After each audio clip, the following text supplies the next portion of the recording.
I just finished up the 6th episode of Gamers, and oh my god, what was that? That was an absolute brainbuster.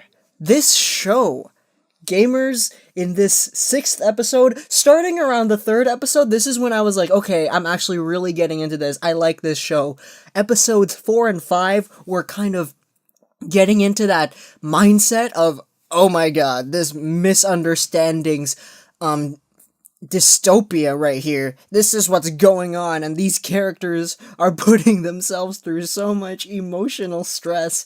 And this 6th episode, we just saw the heads and the mindsets of so many of these characters. Every one of the 5 main people, all of these guys were getting their thoughts showcased to the audience, and if you take a look at it, Gamers, episode 6, the progression in the story, if you take away the last 30 seconds of what happened, it wasn't really that strong. I mean, you take a look at what happened, okay, Amano asks Tendo to talk in a classroom.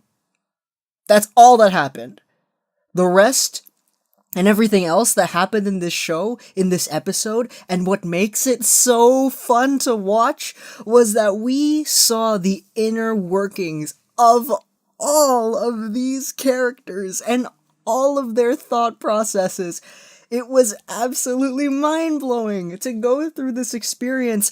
I was watching this episode, and I was laughing the whole time. I was close to tears throughout, like, from the halfway point to the end. I almost cried several times because I couldn't take it anymore. I've only cried from Clannad After Story.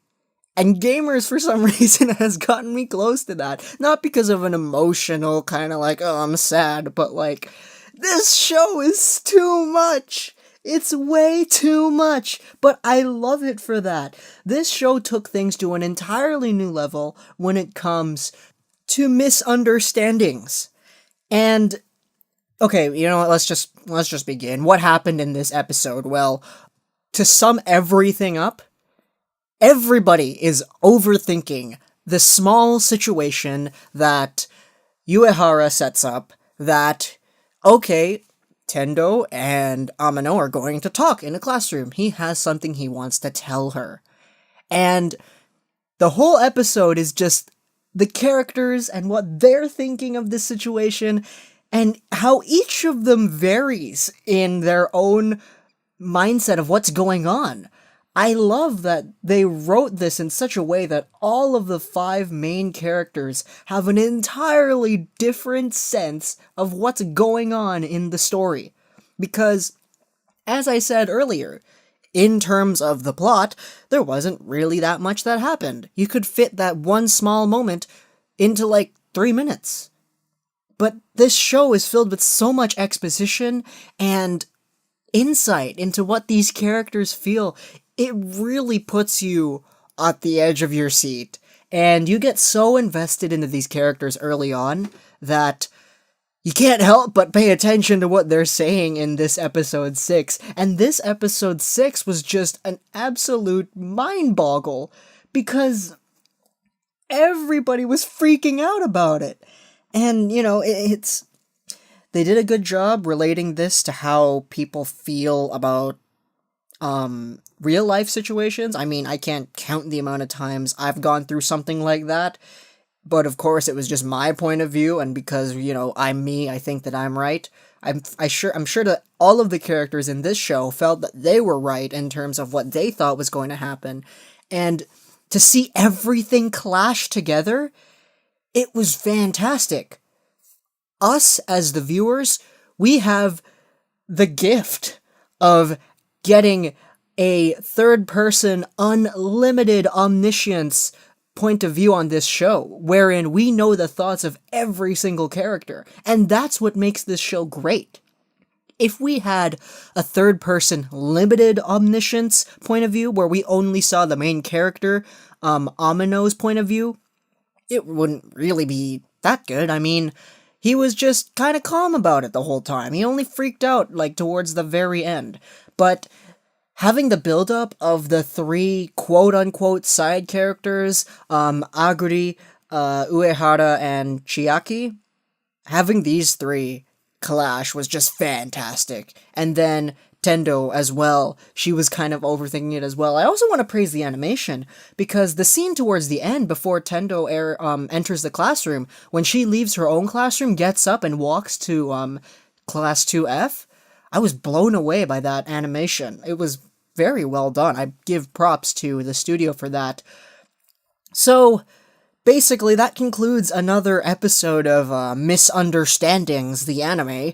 Really, I watched Gamers at the beginning because I was like, oh, anime about video games? Yeah, I could get behind this, because you guys, I play video games, but this show isn't about video games, it's literally about gamers. And that's what I kind of like about it, because it takes all these tropes of different gaming people and kind of puts it into these characters, especially the main guy. Amino is kind of the embodiment of a stereotypical video game dude who's like, yeah, no, like, I could just play the dating simulator. That'll show me how to get some game, right? But in the end, we all know what happens in the end. This is a spoiler video, so I'm sure that anyone who hasn't seen the episode isn't watching. But he slips up his words. He says, please go out with me, and Tendo, who doesn't expect that, she's like, yes, of course, and everybody freaks out. You get the shots of all the characters' faces at the end, and you're just like, oh my god! This climax of an epic episode was really worth it. And even though we could have had this moment, like, if you take a look at this moment without looking at the thoughts and the mindsets of all the other characters, if we took a look at just what happened objectively, Amino asked out Tendo, and she said yes. Okay, so what? But this show, oh my goodness, I really loved it. I'm definitely going to give this a high rating. Like, I'm enjoying this way too much right now. I can't even describe, like, the passion that I was feeling when I was sitting down watching this episode. I couldn't bear to, like, keep my eyes off of the screen, but it was just fantastic. Just fantastic. I want to hear what you guys think about Gamers in the comment section below. This episode, man, we got a lot of progression in terms of, character development, because these characters, you can't help but love all of them, and you're just cheering for every single one, but at the same time, you know that their mindsets are all kind of wrong, so you're kind of screaming at your screen like, no, just do it! He doesn't think like that, but that's what the show wants you to do, and the show has got me on the hook. So, for a guy like me, this show has achieved its goal. Hope you guys enjoyed this video. Like, subscribe, comment, all that stuff. What do you think of Gamers Episode 6? Talk about it in the comment section below, and bye.